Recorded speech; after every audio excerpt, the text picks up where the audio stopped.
السلام علیکم ورحمۃ اللہ وبرکاتہ۔ وعلیکم السلام ورحمۃ اللہ۔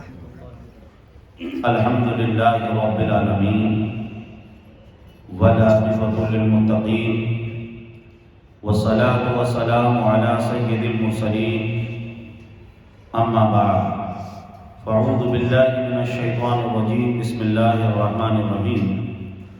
وما تشاءون الا ان یشاء اللہ رب العالمین۔ صدق اللہ مولانا العظیم وصدق رسولہ النبی الامین المتین المبین الکریم۔ ان اللہ وملائکتہ یصلون علی النبی یا ایھا الذین آمنوا صلوا علیہ وسلموا تسلیما۔ اللہم رب محمد صلی اللہ علیہ وسلم، نحن عباد محمد صلی اللہ علیہ وسلم، وعلی نبیہ وصحبہ ابد الدہور وکرما۔ خطبہ مسنونہ کے بعد جس آیت کریمہ کی تلاوت کر کے میں نے اپنے سارے وجود کو مشرف و منور بنایا، مولا اس کے حوالے سے مجھے حق پیغام آپ تک پہنچانے کی توفیق عطا فرمائے۔ آج حضرت محراب شاہ داتا علیہ الرحمہ کے عرس کی تقریبات میں سے یہ پہلی میلاد شریف کی تقریب ہے۔ اولیاء کرام کا جو عرس منایا جاتا ہے وہ اس لیے منایا جاتا ہے کہ سال میں ایک مرتبہ ان سے جو بھی محبت کرنے والے ہیں وہ ان کی بارگاہ میں حاضر ہوں، اور جو ان کی تعلیمات تھی ایک مرتبہ پھر اس تعلیمات کو دہرا دیا جائے تاکہ لوگ ان کی تعلیمات پر صحیح طریقے سے عمل کر سکیں۔ تو محراب شاہ داتا علیہ الرحمہ کے عرس میں ہم اور آپ سب حاضر ہیں۔ انشاءاللہ ایک پیغام آج کی اس تقریب سے میں آپ تک پہنچانا چاہوں گا، اور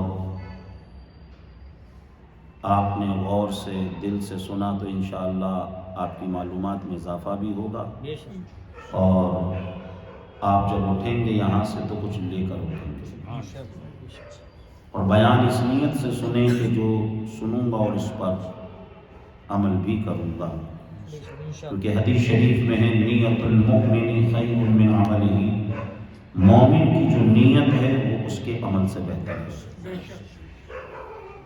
اور آج مجھے آپ کے سامنے جس عنوان کے تحت بات کرنی ہے وہ ہے انشاءاللہ۔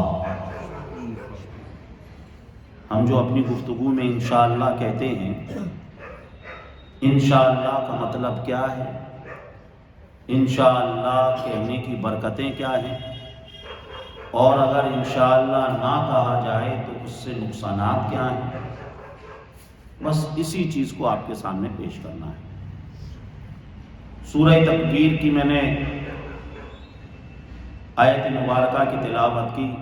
اللہ نے فرمایا وَمَا تَشَاءُونَ إِلَّا أَن يَشَاءَ اللَّهُ رَبُّ الْعَالَمِينَ۔ اس آیت پاک کا مفہومی ترجمہ یہی ہے، تمہارے چاہنے سے کچھ نہیں ہوتا، بے شک ہوتا تو وہی ہے جو رب چاہتا ہے۔ کیا بات، بے شک سبحان اللہ۔ اور آج بات انشاءاللہ پر ہونی ہے، تو ہم سب سے پہلے جملہ انشاءاللہ کو دیکھیں کہ اس کا مطلب کیا ہے۔ جملہ انشاءاللہ 3 کلمات سے مل کر بنا ہے۔ پہلا کلمہ ہے ان، اس کا مطلب ہوتا ہے اگر۔ دوسرا کلمہ ہے شاء، یہ فعل ماضی ہے اور اس کا مطلب ہوتا ہے اس نے چاہا۔ اور آگے ہے تیسرا کلمہ اللہ، اللہ کا مطلب اللہ۔ انشاءاللہ کا مطلب ہوا اگر اللہ نے چاہا تو۔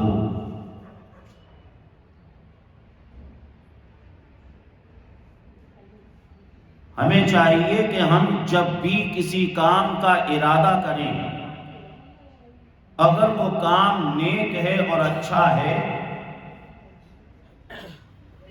تو ہمیں کہنا چاہیے انشاءاللہ۔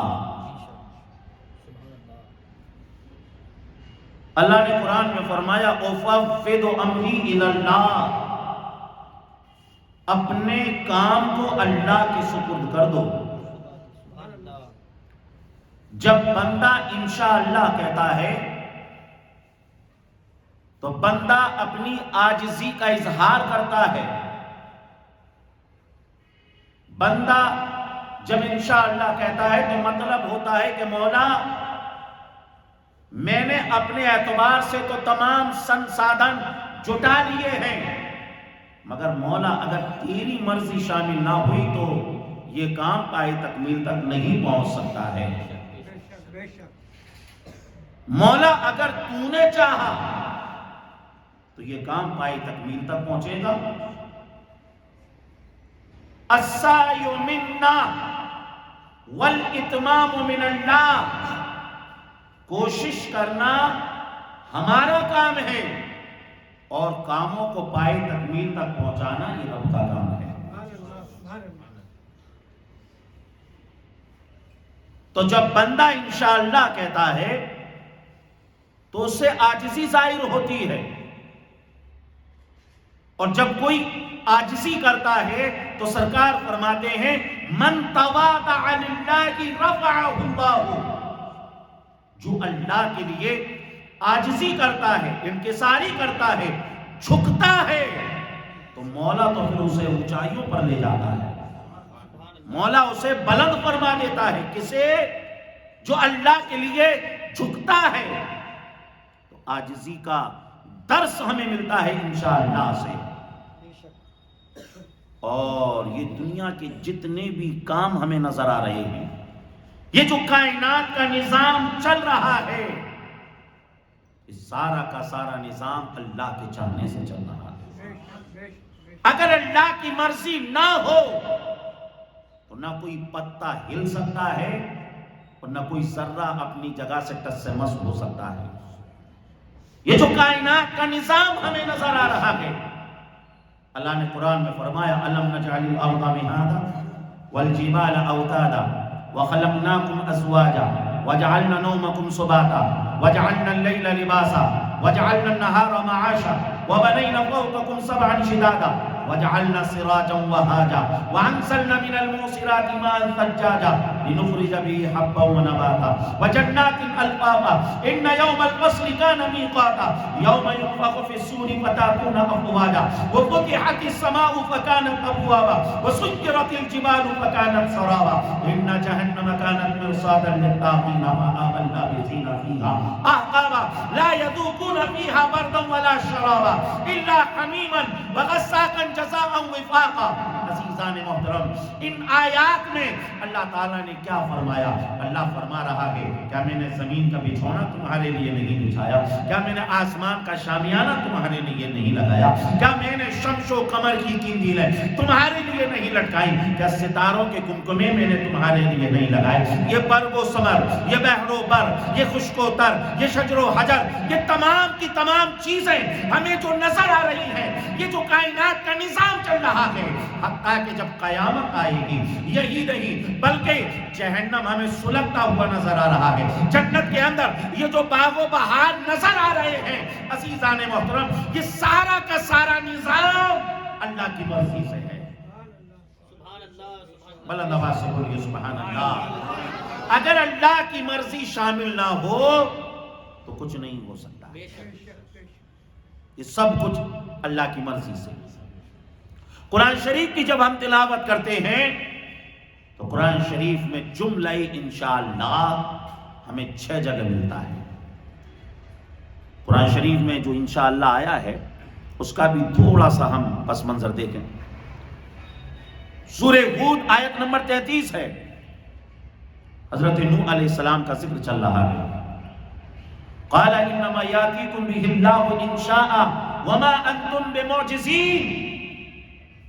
حضرت نوح علیہ السلام نے کہا اپنی قوم سے، اگر اللہ نے تمہارے اوپر عذاب بھیجنے کا ارادہ فرما لیا ہے تو اسے کوئی ٹال نہیں سکتا ہے، اسے کوئی ٹال نہیں سکتا ہے۔ انشاء، اس آیت میں جو ہے انشاء، اگر اللہ نے چاہ لیا تو اس عذاب کو کوئی ٹال نہیں سکتا ہے۔ اور ہم آگے دیکھیں سورہ صافات میں اللہ تعالیٰ نے حضرت ابراہیم اور حضرت اسماعیل کا ذکر کیا۔ حضرت ابراہیم علیہ السلام نے کہا انی ارا فی المنام انی اذبحک فانظر ماذا تری یا ابت افعل ما تؤمر ستجدنی ان شاء اللہ من الصابرین۔ حضرت ابراہیم علیہ السلام نے حضرت اسماعیل سے کہا بیٹا میں نے خواب میں دیکھا انی اذبحک، میں تمہیں ذبح کر رہا ہوں، فانظر ماذا تری، بیٹا یہ بتاؤ اب تمہارا کیا پروگرام ہے، تمہاری کیا مرضی ہے۔ حضرت اسماعیل نے کہا یا ابتی افعل ما تؤمر ستجدنی ان شاء اللہ من الصابرین۔ ابا جی آپ تو کر ڈالیے، جس چیز کا آپ کو رب نے حکم دیا ہے ستجدنی ان شاء اللہ من الصابرین، اگر اللہ نے چاہا تو آپ مجھے صبر کرنے والوں میں سے پائیں گے۔ سبحان اللہ، بہت خوب۔ مفسرین کرام بیان کرتے ہیں کہ حضرت اسماعیل علیہ السلام نے کہا انشاءاللہ اگر اللہ نے چاہا تو آپ مجھے صابرین میں سے پائیں گے۔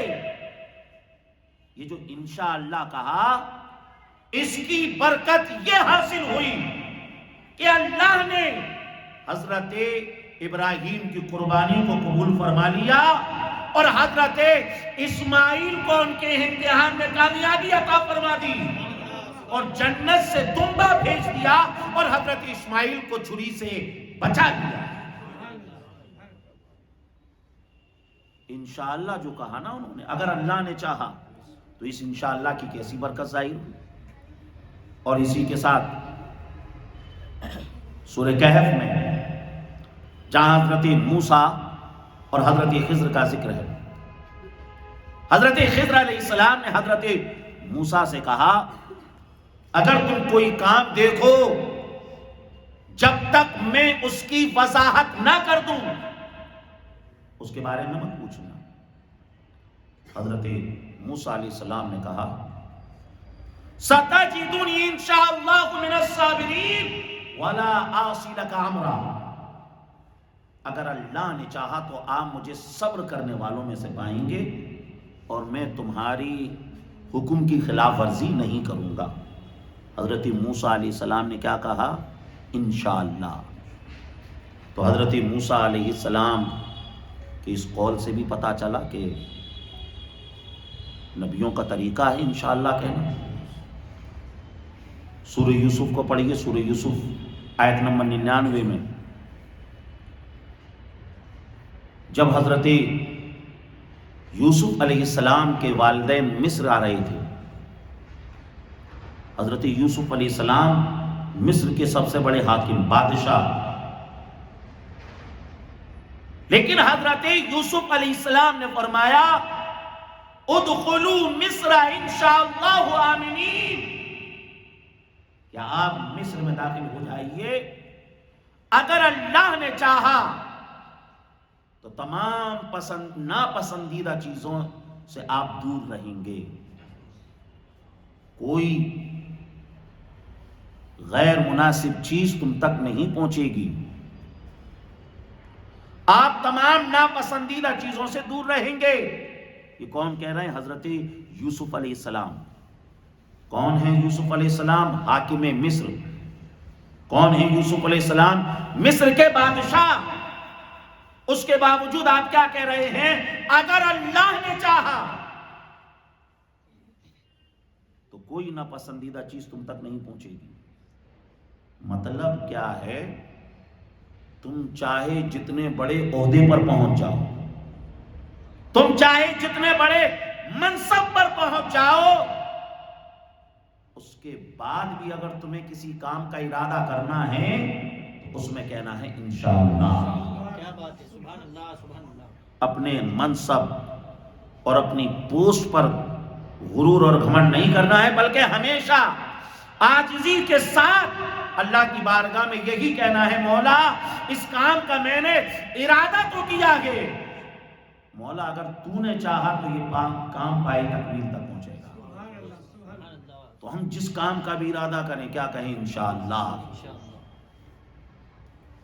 انبیاء کرام علیہم السلام کے افعال سے، ان کے کردار سے ہمیں کیا پتا چل رہا ہے کہ ہمیں انشاءاللہ کہنا چاہیے۔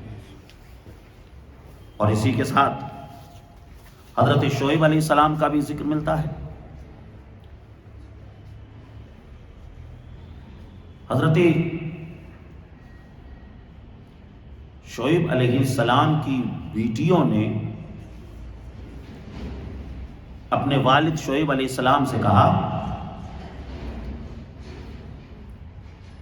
کہ ابا جان، موسیٰ علیہ السلام کے تعلق سے کہا آپ انہیں کام پر رکھ لیجئے، اگر آپ انہیں کام پر رکھ لیں گے تو پھر ہمیں بکریاں چرانے نہیں جانا پڑے گا،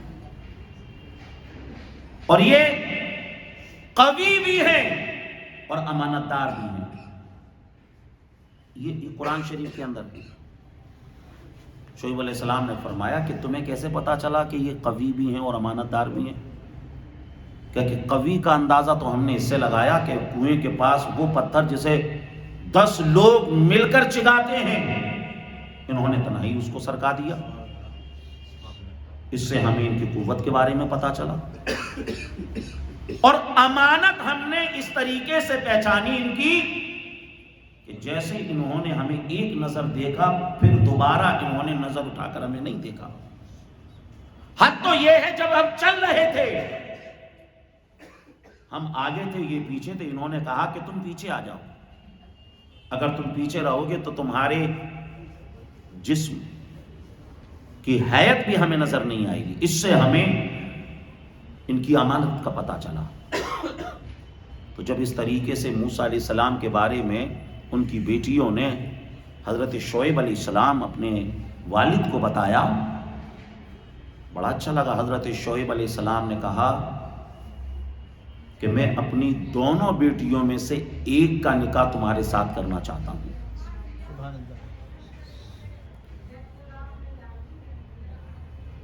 اس مہر کے ساتھ کہ تمہیں 8 سال تک میرے یہاں پر کام کرنا پڑے گا، اور اگر 2 سال اور بڑھا دو 10 کر لو تو بہت اچھا ہے۔ اور پھر حضرت شعیب علیہ السلام نے کہا سَتَجِدُنِي إِن شَاءَ اللَّهُ مِنَ الصَّالِحِينَ، اور اگر آپ ایسا کر لو گے، نکاح کر لو گے، تو تم مجھے اللہ نے چاہا تو صالحین میں سے پاؤ گے۔ تو حضرت شعیب علیہ السلام کے قول سے بھی پتا چلا کہ انہوں نے بھی انشاءاللہ کہا۔ تو انبیاء کرام علیہم السلام کی عادت مبارکہ، وہ جب بھی کسی اچھے کام کا ارادہ فرماتے تو کہتے انشاءاللہ۔ تو اتنی گفتگو سے ہمیں یہ سمجھ میں آیا کہ ہم جب بھی کسی نیک اور اچھے کام کا ارادہ کریں تو کیا کہیں؟ انشاءاللہ۔ مطلب یہ ہے کہ جو ہماری باتیں ہوں اس میں بھی اللہ کا ذکر شامل رہے۔ بے شک، سبحان اللہ۔ جہاں انشاءاللہ کی ضرورت وہاں انشاءاللہ کہیں، جہاں سبحان اللہ کی ضرورت وہاں سبحان اللہ کہیں، جہاں الحمدللہ کی ضرورت وہاں الحمدللہ کہیں، جہاں ماشاءاللہ کی ضرورت وہاں ماشاءاللہ کہیں، جہاں بارک اللہ کی ضرورت وہاں بارک اللہ کہیں، جہاں جزاک اللہ کی ضرورت وہاں جزاک اللہ کہیں۔ یعنی ہماری جو گفتگو ہو وہ اللہ کے ذکر سے خالی نہ ہو، اس میں اللہ کا ذکر ہو، کیونکہ اللہ تبارک و تعالیٰ نے قرآن میں فرمایا یا ایھا الذین آمنوا اذکروا اللہ ذکرا کثیرا، اے ایمان والو زیادہ سے زیادہ اللہ کا ذکر کرو۔ اور اللہ کے ذکر سے کیا ہوتا ہے؟ اللہ نے وہ بھی فرمایا الا بذکر اللہ تطمئن القلوب،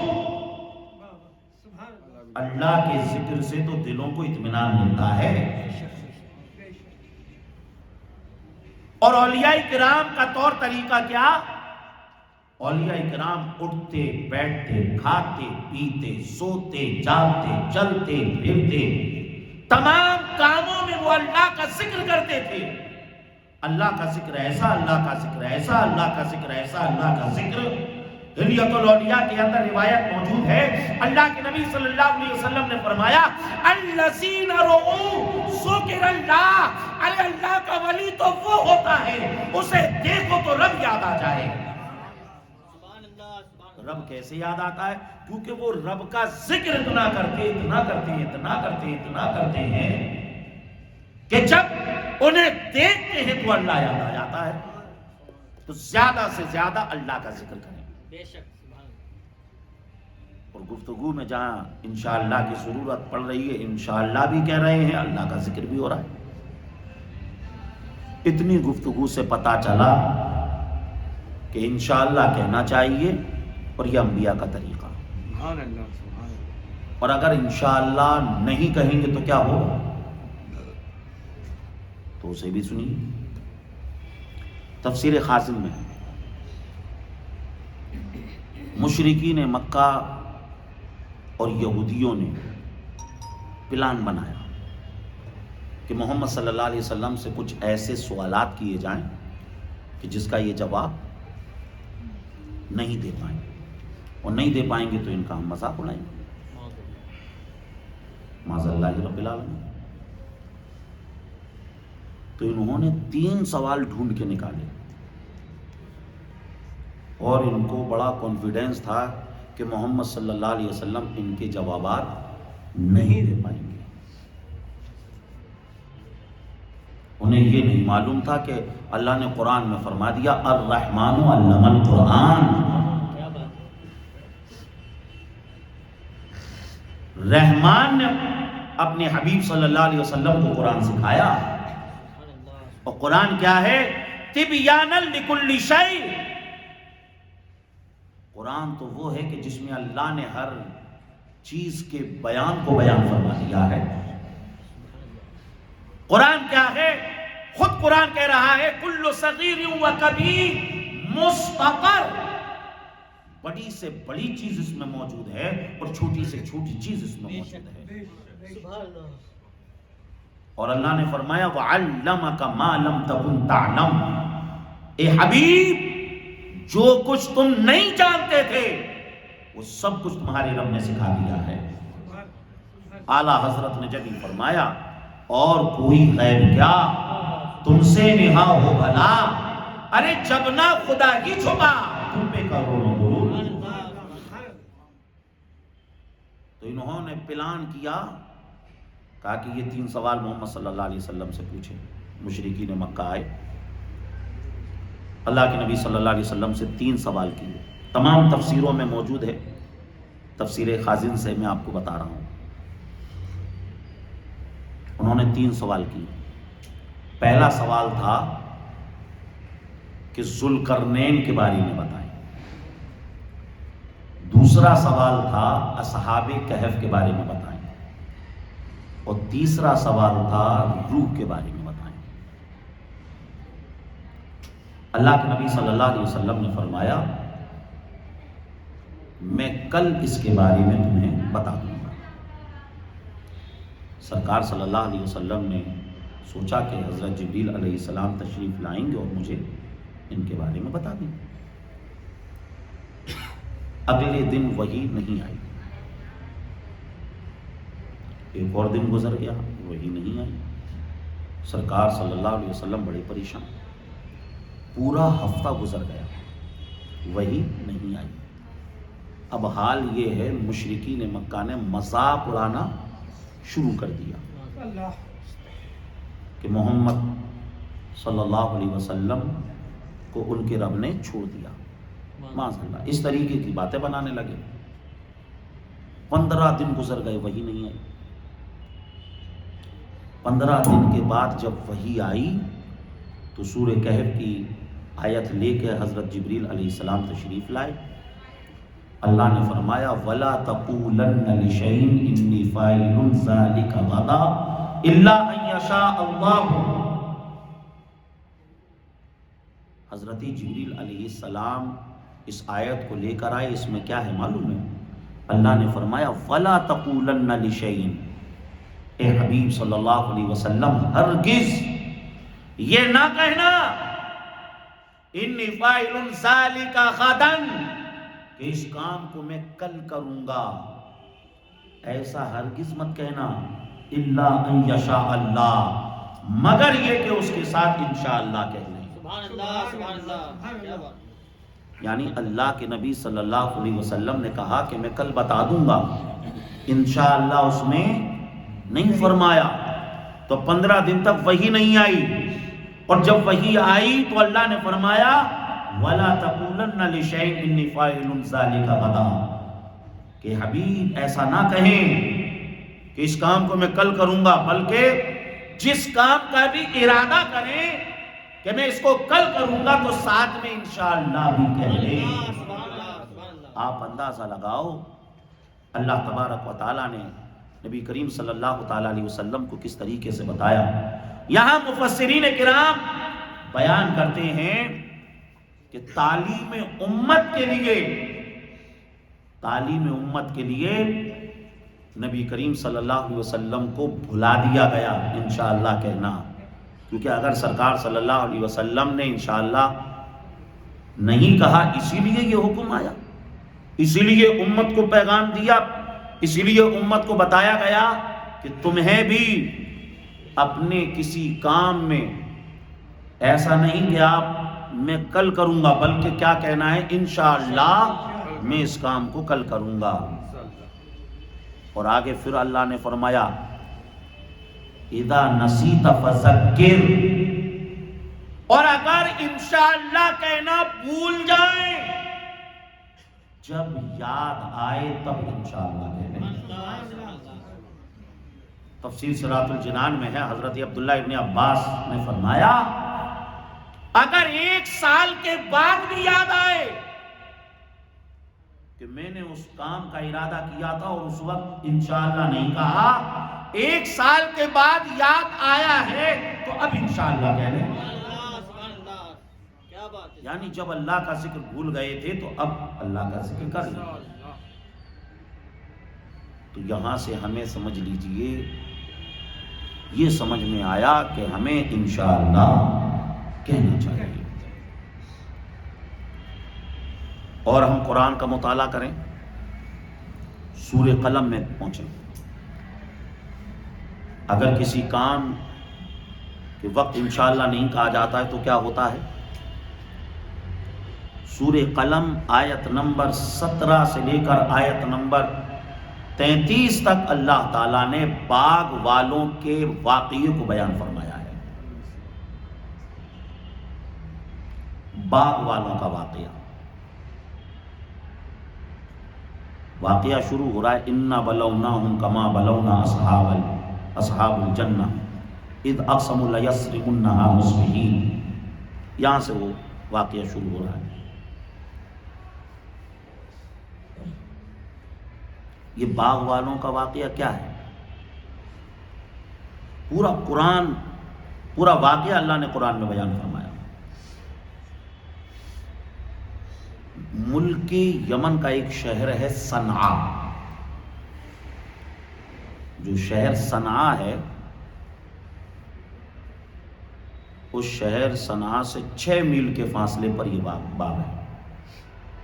تفسیر قاسم اور تمام تفسیروں میں بھی موجود ہے کہ اس باغ کا نام تھا زردان، اور یہ باغ جو ہے ایک اللہ والے کا تھا، وہ اللہ کا نیک بندہ تھا، متقی پرہیزگار تھا. اس کا معمول تھا کہ جب باغ میں پھل آتے تو ان پھلوں کو وہ بیچتا بھی تھا اور اس میں وہ غریبوں فقیروں کا بھی حصہ رکھتا تھا, ان کو بھی دیتا تھا. جب باغ میں جاتا پھلوں کو توڑتا تو کپڑا بچھا دیتا, جتنے پھل کپڑوں پہ گر جاتے ان کو بھی غریبوں فقیروں کو دے دیتا تھا.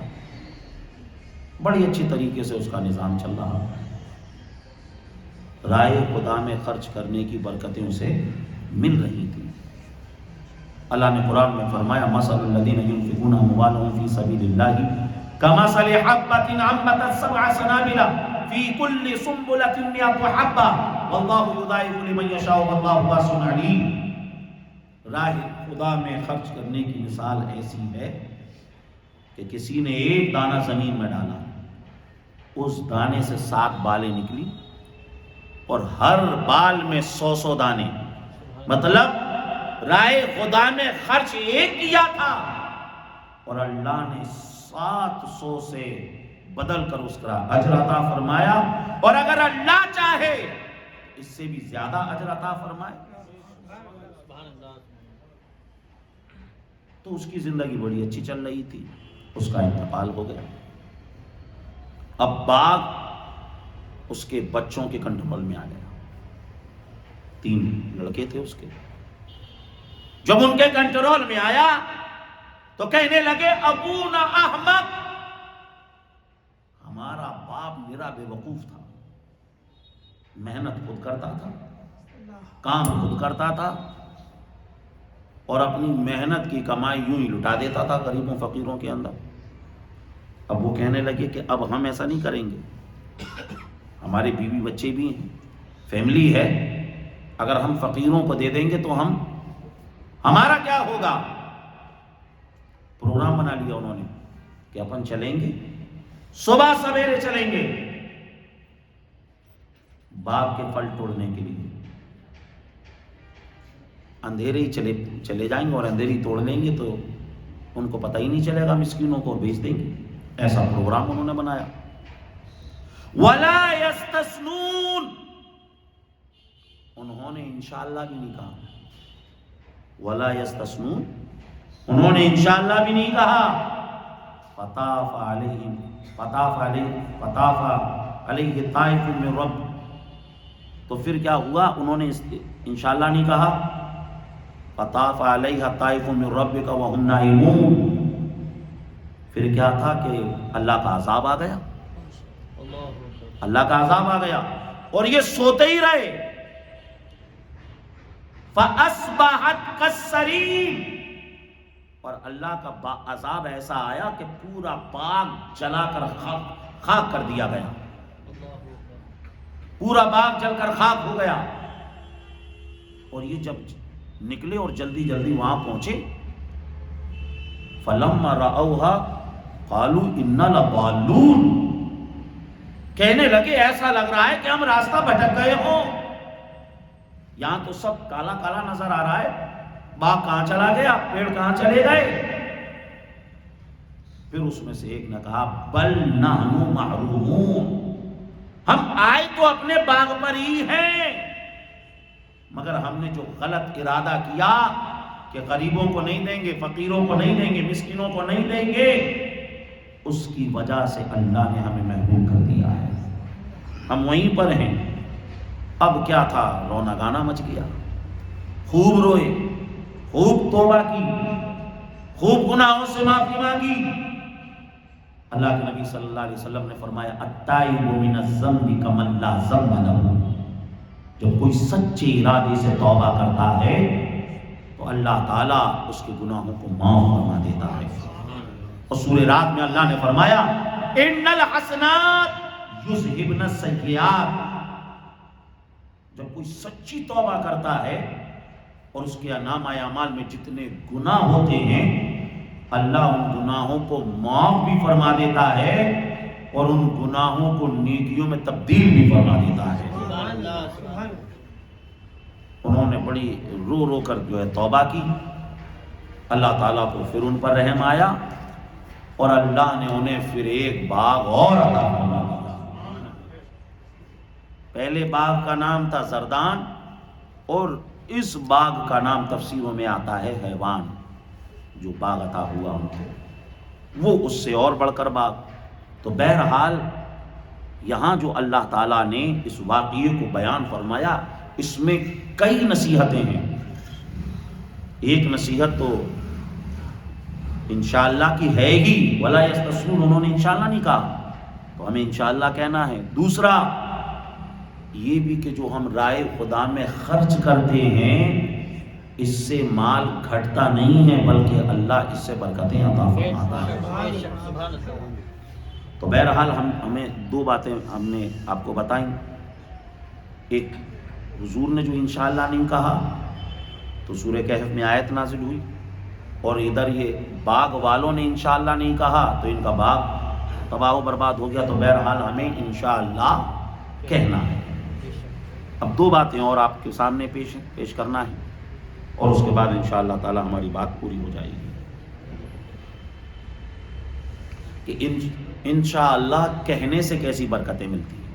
سبحان اللہ۔ تو ترمذی شریف کی حدیث ہے، یاجوج ماجوج کا آپ نے نام سنا ہوگا، ایک قوم ہے، بڑی خطرناک قوم ہے، ان کی تعداد انسانوں سے بھی زیادہ ہے،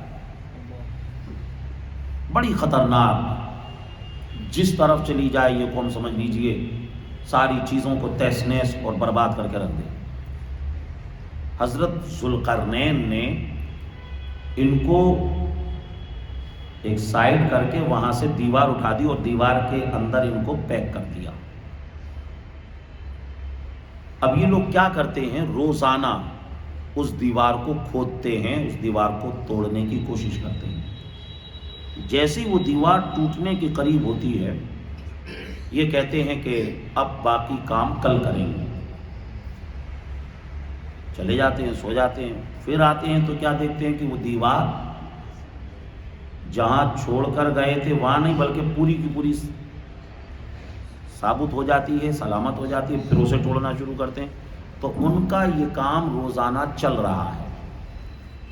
قرب قیامت پر، قیامت سے پہلے جب وہ دیوار کو توڑنے کا ارادہ کریں گے اور شام تک جب توڑ لیں گے اور جب وہ کام کو ختم کریں گے تو کہیں گے انشاءاللہ یہ جو کام رہ گیا ہے اسے اب ہم کل کریں گے۔ اب انشاءاللہ کی برکت انہیں ایسی ملے گی کہ وہ دیوار جو نہیں ٹوٹ رہی تھی سالوں سے، صدیوں سے، زمانوں سے، کیونکہ وہ جتنا توڑتے پھر آتے تو وہ پوری ہو جاتی، لیکن جب انشاءاللہ کہیں گے تو وہ جس جگہ پر چھوڑ کر جائیں گے اگلے دن انہیں اسی جگہ پر وہ دیوار ملے گی، اور پھر اسے وہ توڑ دیں گے اور وہ اس دیوار سے باہر نکل آئیں گے۔ یہ زمانہ قرب قیامت کے وقت کا ہوگا، یعنی قیامت سے آنے سے کچھ وقت پہلے کا یہ زمانہ ہوگا۔ تو بہرحال اس روایت سے پتہ چلا کہ وہ کام جو صدیوں سے نہیں ہو رہا تھا ان کا، وہ جو ہے سمجھ لیجیے جب انشاءاللہ کہا تو ان کا مکمل ہو گیا۔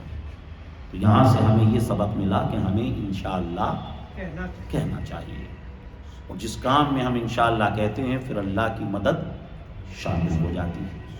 ٹھیک، ایک بات اور سنیں انشاءاللہ، اس سے بھی ہمیں سمجھ میں آئے گا انشاءاللہ کی برکت۔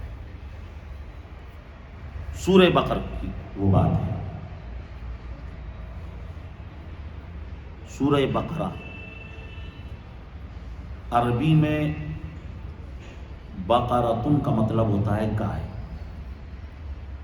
تو سورہ بقرہ کو بقرہ اس لیے کہا جاتا ہے کیونکہ اللہ نے اس میں ایک گائے کا ذکر فرمایا ہے۔ کیا ہے وہ گائے کا ذکر؟ بس اسی کو سنیے اور انشاءاللہ ہماری بات مکمل ہو جائے گی۔ بنی اسرائیل میں ایک شخص تھا عامیل نام کا، بڑا مالدار تھا، بڑا مالدار.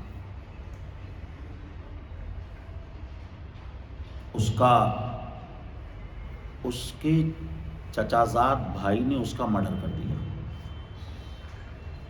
سوچا کہ جب یہ مر جائے گا تو اس کی جو پراپرٹی ہے، جائیداد ہے، وہ مجھے مل جائے گی. اس نے اس کو مار کر قتل کر کے دوسرے محلے میں ڈال دیا. اب جیسے ہی لاش، بہت بڑا آدمی تھا، بہت پیسے والا تھا، وہ محلے میں جب نظر آئی لاش تو ہڑکم مچ گیا. لاش تو کسی کی بھی ہو ویسی ہڑکم مچ جائے گا، اور ایک بہت امیر کبیر آدمی کی لاش ہو، ہڑکم مچ گیا. سارے کے سارے لوگ حضرت موسیٰ علیہ السلام کے پاس پہنچے اور کہا کہ ایسا ایسا ہے، وہ عامل کا مرڈر ہو گیا ہے اور قاتل کا پتہ نہیں ہے کون نے کیا ہے. آپ کے پاس آئے ہیں، آپ بتائیے. حضرت موسیٰ علیہ السلام نے جو کہا، اللہ نے قرآن کی آیت بنا کر اسے سورہ بقر میں نازل فرما دیا. وَإِذْ قَالَ مُوسَىٰ لِقَوْمِهِ أَن تَذْبَحُوا بَقَرَةً. موسیٰ علیہ السلام نے کہا ایسا کرو، جاؤ ایک گائے ذبح کرو اور اس کے جسم کا کوئی حصہ اس مقتول کو مارنا، یہ زندہ ہو جائے گا، اسی سے پوچھ لینا اس کو قتل کس نے کیا ہے. جب ایسا کہا تو انہوں نے کیا کہا؟ قالوا اتتخذنا ہزوا. موسیٰ تم ہم سے مذاق کر رہے ہو؟ موسیٰ تم ہم سے ٹھٹا کر رہے ہو؟ ان کو نہیں سمجھ میں آ رہا تھا کہ وہ زندہ کیسے ہو جائے گا. موسیٰ علیہ السلام نے کہا اعوذ باللہ ان اکون من الجاہلین. میں تو اللہ کی پناہ چاہتا ہوں کہ میں جاہلوں میں سے ہوں. موسیٰ علیہ السلام نے کہا ایسا کرو تمہارا کام ہو جائے گا. اب موسیٰ علیہ السلام نے حکم دیا تھا جاتے کوئی بھی گائے کو ذبح کرتے اور اس کا تعلق سے جو حکم دیا تھا ویسا کر دیتے، معاملہ فنش. لیکن کہنے لگے قالوا ادع لنا ربک یبین لنا ما ہی. موسیٰ اب ہمیں یہ بتاؤ وہ گائے کیسی ہونی چاہیے، وہ گائے کیسی ہو؟ قال انه يقول انها بقرة لا فارض ولا بكر عوام بين ذلك فافعلوا ما تؤمرون. موسیٰ علیہ السلام نے کہا، جب پوچھا تو موسیٰ علیہ السلام نے بتایا وہ گائے نہ تو بہت زیادہ عمر دراز ہو، نہ بالکل بچیا ٹائپ کی ہو، درمیانی ہو. جاؤ اسے ذبح کر لو اور تمہارا معاملہ حل ہو جائے گا. پھر کہنے لگے قالوا ادع لنا ربک یبین لنا ما لونها. کہنے لگے کہ موسیٰ یہ بھی بتاؤ کہ اس کا رنگ کیسا ہو. قال انه يقول انها بقرة صفراء فاقع لونها تسر الناظرین.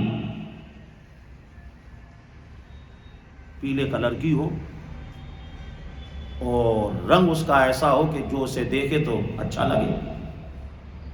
اصل میں وہ جو اس کا بھائی تھا جس نے مرڈر کیا تھا وہ بار بار بات کو بڑھا رہا تھا کہ کسی طریقے سے معاملہ ٹل جائے، اور وہ اس طریقے سے لوگ پوچھتے جا رہے تھے. اور وہ جو قاتل تھا وہی مگرمچھ کے آنسو رو رہا تھا کہ میرے بھائی کا پتہ چل جائے کون اس کو قتل کر کے چلا گیا. تو معاملہ ایسا تھا کہ کوئی اس پر شک بھی نہیں کر رہا تھا. پھر کہنے لگے قالوا ادع لنا ربک یبین لنا ما ہی ان البقرہ تشابہ علینا. کہنے لگے کہ موسیٰ بتاؤ وہ گائے کیسی ہو، گائے تو ہمارے اوپر مشتبہ ہو گئی ہے، سمجھ میں ہی نہیں آ رہا ہے کیا کریں. پھر آخر میں کہتے ہیں وَإِنَّا إِن شَاءَ اللَّهُ لَمُهْتَدُونَ. موسیٰ اگر اللہ نے چاہا تو ہم ہدایت پا لیں گے، ہم راستہ پا لیں گے۔ جب انہوں نے انشاءاللہ کہا اور اپنے معاملے کو اللہ کے اوپر چھوڑ دیا تو سمجھ لیجئے وہ جس گائے کی تلاش کر رہے تھے انہیں وہ گائے مل جاتی ہے۔ اب وہ جو گائے ملی اس کا واقعہ کیا ہے؟ ایک اللہ والے، ان کے پاس ایک گائے تھی اور اس گائے کی ایک چھوٹی سی بچیا بھی تھی۔ انہوں نے کیا کیا، اس بچیا کو لے جا کر جنگل میں چھوڑ دیا اور کہا مولا اس بچیا کو میں تیرے حوالے کر رہا ہوں، جب یہ بڑی ہو جائے تو میرے بچے کے کام آ جائے گی۔ انتقال ہو گیا ان کا۔ ادھر جو بچیا تھی وہ بھی بالکل گائے بن گئی اور ادھر ان کا جو بچہ تھا یہ بھی بڑا ہو گیا۔ ماں نے بیٹے سے کہا کہ بیٹا تمہارے والد فلاں جنگل میں ایک بچیا چھوڑائے تھے، تم جاؤ، اب وہ گائے ہو گئی ہوگی اسے لے آؤ۔ بیٹا گیا اور جا کر جو ہے اس نے پکارا، وہ جو بچیا تھی وہ گائے ہو گئی، وہ آ گئی، ماں کے پاس لے آیا۔ یہ سب تفسیر میں ہے، یہ جو بالکل ایسا کوئی قصہ کہانی نہیں ہے، ٹھیک ہے؟ قرآن شریف کی آیتیں میں آپ کو پڑھ پڑھ کے سنا ہی رہا ہوں۔ ادھر ماں کے پاس جب لے کر آیا تو ماں نے کہا بیٹا جاؤ اس کو بیچ کر آ جاؤ۔ کہا کتنے میں؟ 3 دینار میں بیچ دینا، لیکن سودا فائنل کرنے سے پہلے ایک مرتبہ مجھے ضرور بتا دینا۔ لے کر پہنچے منڈی۔ اللہ نے انسانی شکل میں ایک فرشتے کو بھیجا۔ وہ فرشتہ آیا اور اس فرشتے نے پہلے سے ہی کہہ دیا کہ 6 دینار دیں گے اس گائے کے، بیچتے ہو؟ اس نے کہا آیا تو بیچنے کے لیے ہوں، اور ماں نے 3 کا ہی کہا تھا، یہ تو 6 دے رہا ہے۔ اب اس بچے نے ماں کی نافرمانی نہیں کی کہ بیچ دی ہو، بلکہ کہا کہ مجھے بیچنا ہے لیکن میں ماں سے پوچھوں گا۔ کہا کہ ماں سے مت پوچھو، تو کہا کہ اگر ماں سے نہیں پوچھوں گا تو میرا سودا آپ کے لیے نہیں۔ بہرحال وہ آیا، ماں سے پوچھا، ماں نے کہا ٹھیک ہے بیٹا بیچ دو۔ اب پھر لے کر آئے، فرشتہ آیا، فرشتے نے اب اس کی بولی سمجھ لیجئے 12 سے شروع کر دی کہ 12 میں بیچتے ہو؟ پھر اس نے کہا بیچنا تو ہے لیکن ماں سے پوچھوں گا۔ پھر ماں کے پاس آیا، ماں کو ساری باتیں بتائیں، ماں سمجھ گئی۔ ماں نے کہا یہ کوئی اللہ کا فرشتہ ہے اور ہمارا امتحان لے رہا ہے۔ ماں نے کہا بیٹا اب اگر وہ آئے تو اس سے یہ پوچھنا کہ اس گائے کو ہم بیچیں کہ نہ بیچیں۔ پھر منڈی لے کر گیا۔ اب وہ جو خریدار آیا اس نے پہلے ہی اس سے پوچھ لیا کہ یہ بتاؤ کہ اس گائے کو ہم بیچیں کہ رکھیں؟ اس فرشتے نے کہا کہ اس گائے کو تم اپنے پاس رکھو، بنی اسرائیل کے لوگ آئیں گے اس کو خریدنے کے لیے، اور تم ان سے کہنا کہ اس گائے کی کھال میں جتنا سونا آئے گا اتنا سونا تمہیں دینا ہوگا، تب ہمیں تمہیں اس کو بیچیں گے۔ یعنی گائے کے وزن کے برابر سونا۔ اور اس نے کہا کہ وہ اس کو خریدیں گے، وہ ایسی گائے کی تلاش میں ہیں۔ بہرحال بنی اسرائیل کے لوگ وہاں تک پہنچے اور اس کے بعد اس کی جو ڈیل فائنل ہوئی کہ اس گائے کے وزن کے برابر سونا، سمجھ لیجئے دنیا کی سب سے مہنگی ترین گائے، اور انہوں نے خریدا اور اس کے بعد اس کو ذبح کیا اور اس کی زبان یا کوئی اور حصہ لے کر جیسے اس قاتل اس مقتول کو مارا، وہ مقتول زندہ ہو گیا۔ اس سے پوچھا کہ بھائی تمہیں کس نے قتل کیا؟ اس نے اپنے چچا زاد بھائی کے بارے میں بتایا، اس نے مجھے قتل کیا۔ عزیزان محترم، اس واقعے سے ہمیں کئی نصیحتیں ملتی ہیں۔ پہلی نصیحت جو انا انشاءاللہ لمہتدون، انہوں نے جو انشاءاللہ کہا اس کی وجہ سے ان کا معاملہ حل ہو گیا۔ دوسری نصیحت ہمیں یہ ملتی ہے کہ ہمیں ہر حال میں ماں باپ کا کہنا ماننا چاہیے۔ بے شک ماں باپ کا کہنا مانیں گے تو سمجھ لو اس میں نقصان نہیں ہوگا بلکہ اس میں فائدہ ہی فائدہ ہوگا۔ بھئی اگر وہ ماں کا کہنا نہیں مانتا تو 3 کی جگہ 6 دینار مل جاتے بس، لیکن ماں کا کہنا مانا تو کتنا ملا۔ ان اللہ یرزق من یشاء بغیر حساب، مولا جب رزق دینے پر آتا ہے تو مولا تو بغیر حساب و کتاب کی رزق عطا فرماتا ہے۔ عزیزان محترم، اتنی باتیں میں نے آپ کے سامنے پیش کی۔ ان تمام باتوں کا خلاصہ یہی ہے کہ ہمیں اپنی گفتگو میں انشاءاللہ کہنا چاہیے۔